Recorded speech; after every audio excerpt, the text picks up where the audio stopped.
you imagine being in your farm and having people suddenly turn up in masks or disrupting your animals? These are animals that you care for day to day. The industry is very much focused on the care of our animals, the care of our people.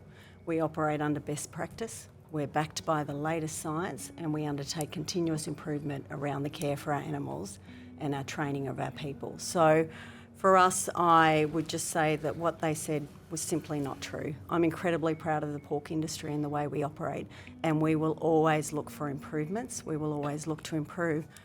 Video surveillance is a tool for a processor to incorporate into their broader quality management system, alongside food safety, alongside all the other aspects of providing a high quality product, to make sure everything's working appropriately. That is how you use it to underpin welfare in real time, to make sure everything's working and you can validate all your systems and processes are appropriate.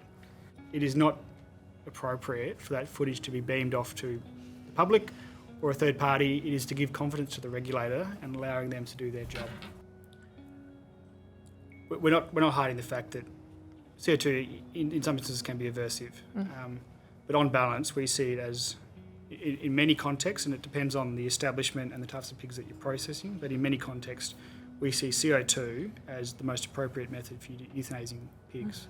I've just come off 4 days of virtually 40 high 30 degrees every day, and the sows in our farrowing sheds sat at 28, I think it was 28.7 degrees was the hottest they got to. And that's why I say what we're doing is animal welfare is number one, and we keep reinvesting, knowing that animal welfare is our number one, because if you don't do it, you're not successful. They have really suffered in terms of mental anguish and stress, and if you read their submissions, they are very heartfelt in the way they feel about the invasion. They get quite concerned when they're working to 11 p.m. at night, and all of a sudden they notice that there are people walking across paddocks with shining lights trying to invade the farm. They've discovered cameras being put on site.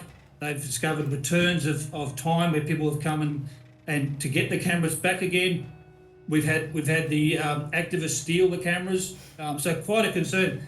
The problem that I have and our business has is beyond that, is that we now have to divert investment away from things like improved animal welfare to security. So we're now investing in fencing and locks and gates and security systems to protect the staff and our facilities from these illegal activities. And to me, that's a real travesty, because I've always felt that as a farm, we should be open and we should behave like a normal farmer.